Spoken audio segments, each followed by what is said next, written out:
చుట్టమల్లే చుట్టేస్తోంది తుంటరి చూపు ఊరికే ఉండదు కాసేపు అంటూ దేవరా సెకండ్ సింగిల్ అయితే స్టార్ట్ అయిపోతుందని అయితే వినిపిస్తూ ఉంది. సో అందులోని లిరిక్ ఇది అనేది తెలుస్తూ ఉంది. అండ్ ఈ సాంగ్లో వచ్చేసి జూనియర్ ఎన్టీఆర్ గారు వేసేటటువంటి ఒక హుక్ స్టెప్ ఏదైతే ఉంటుందో అది మాత్రం ఇంటర్నెట్ని షేక్ చేస్తుంది, ఇన్స్టాగ్రామ్లో నెక్స్ట్ లెవెల్ ట్రెండ్ అవుతుంది అంటూ కూడా వినిపిస్తున్నటువంటి మాట అనమాట. సో మరి చూడాలి, మరి ఈ అంటే క్యూరియాసిటీ పెరుగుతూనే ఉంది గంట గంటకు నిమిషానికి ఈ సాంగ్కు ఉన్నటువంటి హైప్ ఇలా వెళ్తూనే ఉందన్నమాట. సో ఈగర్గా వెయిట్ చేస్తూ ఉన్నాను. అండ్ ఈ సాంగ్ ఎలా ఉంటుంది ఏంటి అన్నది చూడాలి. అండ్ అందరు ఆ ఒపీనియన్ని మీ అందరితో కూడా షేర్ చేసుకోవాలని అయితే వెయిట్ చేస్తున్నాం మరి.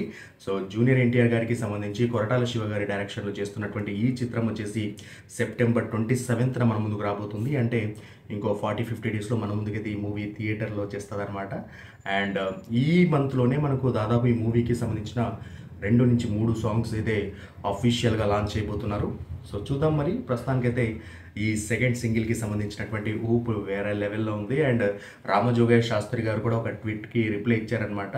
సో ఈ సాంగ్ని ఇంత హైప్ చేస్తున్నారు కదా, మరి ఏదైనా తేడా కొడితే గురువుగారు ట్రోల్ చేసేస్తారు అంటూ ఓ అభిమాని ట్వీట్ చేయగానే ఆయన దానికి రిప్లై ఇస్తూ ఇక్కడే ఉంటా కదా, సాయంత్రం సాంగ్ చూశాక మళ్ళీ వచ్చి మీ ఒపీనియన్ చెప్పండి, ఖచ్చితంగా మీరు కూడా లైక్ చేస్తారనే విధంగా ఆయన చెప్పుకొచ్చారనమాట.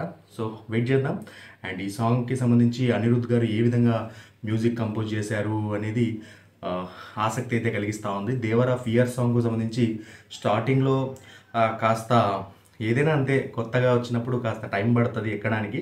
సో ఇప్పుడు ఫియర్ సాంగ్ మనందరికీ ఎంత ఫేవరెటో, సో ఈ సాంగ్ కూడా అలా ఒక స్లో పాయిజన్గా ఇంటర్నెట్ని షేక్ చేస్తుందని అయితే అనుకోవచ్చు. సో స్లో పాయిజన్గా కూడా కాదు, ఇన్స్టెంట్ చాట్ బాస్టర్ అంటూ అర్థమైపోతూ ఉంది వీళ్ళు ఉన్నటువంటి కాన్ఫిడెన్స్ చూస్తూ ఉంటే. సో ఇది గైస్, ప్రస్తుతానికైతే సాంగ్ చూసాక మరోసారి మాట్లాడుకుందాం.